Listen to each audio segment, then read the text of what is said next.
வாழ்க்கைன்னா என்னன்னே தெரியாது எனக்கு. முதல் தடவை வாழணும்னு ஆசையா இருந்துச்சுடா.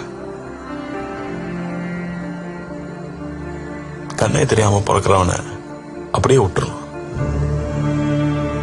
கொஞ்ச நாள் பார்வையை கொடுத்துட்டு சந்தோஷமா இருக்கும்போது சட்டுன்னு புடுங்கிட்டேன்.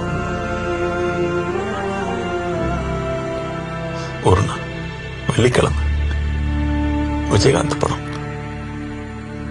பிளாட்ஃபார்ம் ஜனம் மொத்தமா 2ஆம் காட்சிக்கு போயிடுச்சு. நாங்க மட்டும் போல. ஏன்னா அவன் முழுகாம இருந்தா. கதை எடுத்து வச்சுட்டு 2 பேரும் படுத்துட்டோம்.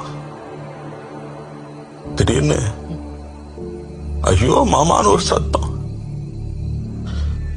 கண்ணை திறந்து பார்த்தா